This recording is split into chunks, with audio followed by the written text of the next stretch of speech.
여러분이 생각하시는 대한민국은 어떤 나라인가요?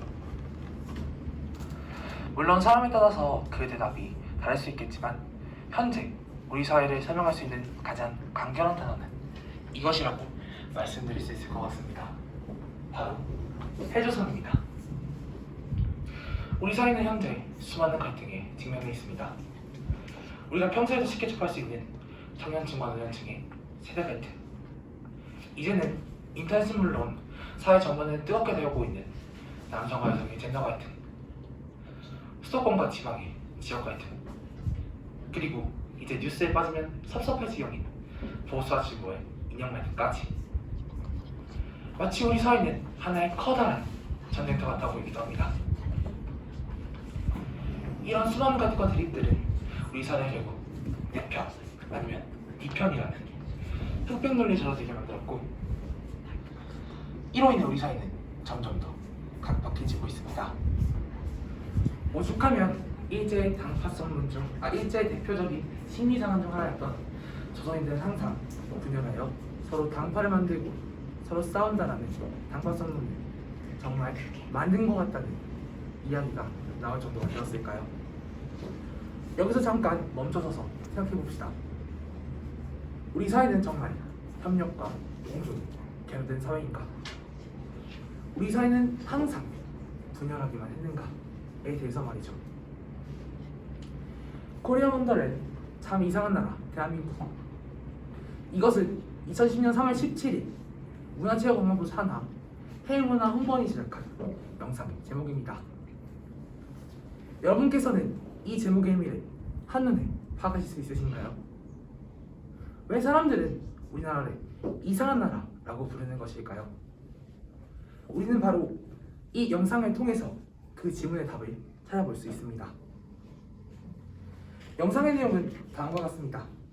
2020년 코로나19가 본격적으로 확산되기 시작하면서 대한민국은 전대 미문의 재앙에게 삼켜졌습니다. 너무나도 갑작스럽게 찾아온 나머지 사람들이 쓰는 마스크와 환자들의 진료가 이루어지는 턱없이 부족했습니다. 또한 방역물품들도 갖춰지지 않은 상황이었죠. 이런 진퇴양난에 빠진 상황에서 이 이상한 나라에 이상한 사람들이 움직이기 시작합니다. 아무도 시키지 않았는데 소액부터 거액까지 기부금 횡령이 이어졌으며 전국의 의사와 간호사들이 자원봉사를 위해 몰려들었습니다. 그리고 또 누군가는 그 사람들을 위해 도시락을 만들었습니다.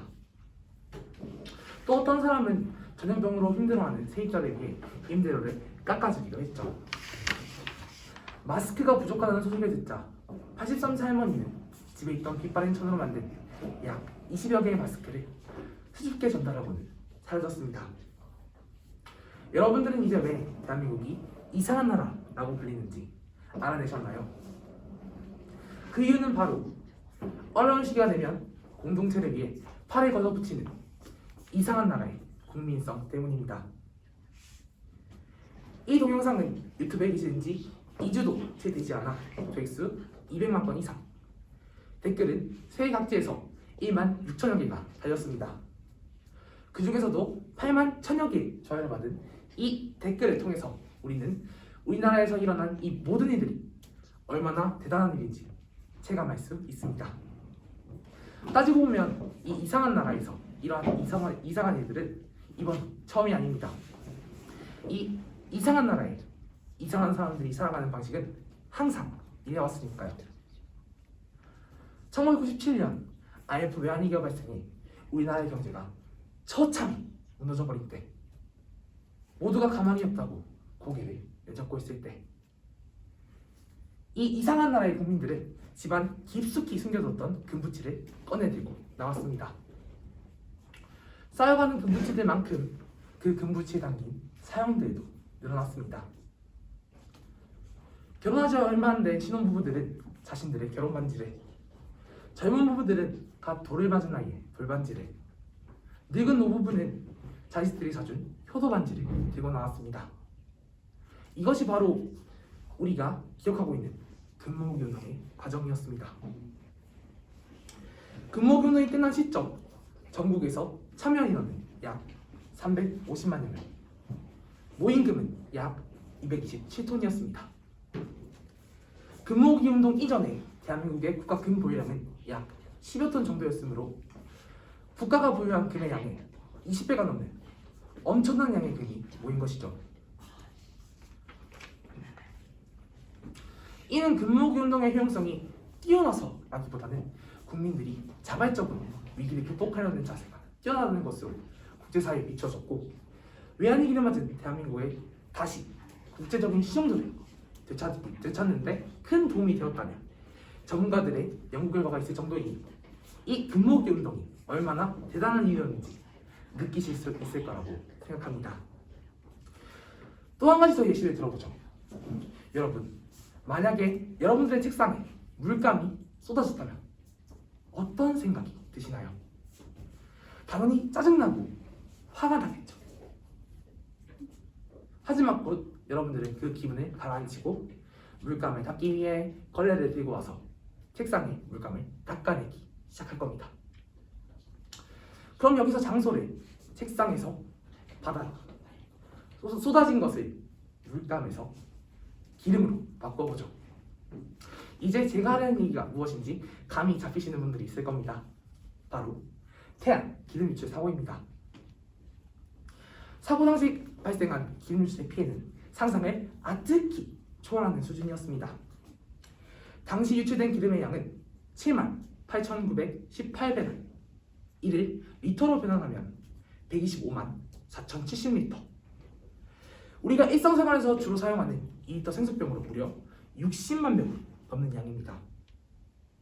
게다가 정부의 초기 대응까지 실패하면서 원유는 사고 장소인 충남 서해안을 넘어 군산, 목포, 그리고 제주도 근처까지 퍼져나갔고, 당연히 피해는 웅덩이처럼 불어났습니다.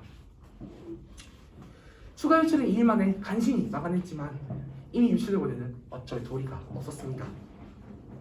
정부가 대책을 세우기 위해 끙끙 머리를 싸맸지만 뾰족한 수가 보이지 않았죠. 태안에 살고 있던 국민들은 절망에 빠졌고, 국가도 사건을 들킨 삼성도 이 감당할 수 없는 거대한 재난에 속수무책이었습니다. 하지만 너무나도 단순하고 너무나도 효과적인 해결책이 제시됩니다. 바로 그냥 다 손으로 닦아내자 라는 방법이었죠. 손으로 일일이 기름을 닦아낸다는 이 말도 안 되는 일에 어마어마한 숫자의 자원봉사자들이 태안반도로 몰려들기 시작했습니다. 주말이 되면 군인, 대학생, 동호회, 부녀회 등 푸른색 방호복을 입은 사람들이 까맣게 물든 모래사장 위에 푸른색 인해를 이루었죠. 중고등학생들은 수학여행이나 조명회까지 밤낮 해가며 기름 닦기에 나섰습니다. 자원봉사에 참여하지 못하는 사람들은 기름을 닦아내는 데 필요한 흡착포와 헌옷, 그리고 물품을 구입하기 위한 성금을 보냈습니다. 이러한 사람들의 노력 덕분에 최소 10년 이상이 걸릴 것이라고 예측했던 방제 작업은 속도가 붙으면서 지난 2014년 12월에 어장이 복구되고 정화속도도 빨라지며 점차 회복의 조짐을 보이게 되었습니다. 우리나라 사람들의 연대가 다시 한번 기적을 이루어낸 것입니다. 이번 코로나19 사태를 대처하는 과정에서도 우리나라의 이러한 국민성이 다시 한번 빛을 발하고 있습니다. 많은 나라가 굳이 감염자들의 숫자를 밝히지 않으려 할 때도, 심지어는 감염자들의 숫자를 조작하려고 할 때도 대한민국은 묵묵히 검사를 계속했고 모든 과정의 결과를 투명하게 공개했으며 대책을 마련했습니다. 우리 국민들이 보여준 이 연대의 정신은 투명한 시스템과 참여 정신이 위기에 맞서는 민주사회의 핵심이라는 것을 알게 해주었습니다. 일부 외신들은 우리나라가 보여주는 이러한 태도가 유교의 영향이라고 평가하기도 합니다. 하지만 우리나라가 국민들의 투쟁으로 민주주의가 정착된 나라, 불의의 저항에 대통령을 탄핵한 나라, 잘못이 있다면 목소리를 높여 책임을 추궁하는 나라라는 사실을 안다면 이러한 사실이 터무니없다는 것을 알 수 있습니다. 지금까지 설명드린 사회 이외에도 우리나라의 독특한 국민성을 설명할 수 있는 사례들은 너무나도 많습니다. 아직 대한민국에 민주주의가 뿌리내리기 전 민주주의를 위해 뭉쳤던 4.19 혁명과 5.18 민주화운동을 필두로 하는 민주화운동가들부터 강압적인 일제의 치하에서 벗어나 잃어버린 국가를 되찾기 위해 시민들의 거리로 나와 대한독립 만세를 외쳤던 3.1운동의 독립운동가들, 임금이 수도를 버리고 피난을 떠났을 때도 포기하지 않고 외적들에 맞서 싸웠던 조선시대의 일병들, 당시 유럽까지 영토를 확장한 세계 최강의 몽골군이 끊임없이 쳐들어와도 이를 꿋꿋이 막아낸 고려시대의 민병들까지, 국가 위기 때마다 사람들이 하나로 뭉쳐 그 위기를 이겨냈던 수많은 역사적 기록들이 우리 민족의 연대가 항상 놀라운 결과를 가져왔다는 것을 증명합니다. 모두 함께 뭉쳐 국가적 위기를 극복하는 연대의 정신은 오랜 세월 동안 전해져 내려온 우리 민족의 위대한 민족성이라는 것이죠. 세대, 젠더, 지역, 이념 간의 갈등이 팽배해진 지금 우리 사회는 너무나 춥고 너무나 외로운 사회가 되어가고 있습니다. 서로가 서로를 증오하고 서로가 서로를 무시하며 서로가 서로를 외면하죠. 여기에 설상가상으로 코로나19라는 팬데믹이라는 전대미문의 재앙까지 찾아왔고, 이는 서로가 서로를 무서워하는 결과를 가져왔습니다. 또다시 새로운 위기를 맞이한 지금 우리는 다시 연대에 대해 생각해 보아야 합니다. 이제 대한민국은 다시 하나로 뭉쳐야 합니다. 나와 나의 이웃이 하나가 될 때 우리는 기적을 만들어냈다는 것을 우리는 이미 여러 번 증명했습니다. 코로나19로 인한 범세계적 재난과 우리 앞에 놓인 수많은 정치적, 안보적, 사회적 갈등과 수많은 과제를 해결하기 위해 우리는 이제 우리끼리의 갈등을 멈추고 새로운 기적을 일으키기 위해 나아가야 합니다. 우리가 지닌 연대의 정신을 비로소 실현할 때 한국은 이상한 나라 원더랜드에서 뿔을 더한 놀라운 나라 원더풀랜드로 한 발짝 더 나아갈 것이라고 생각합니다.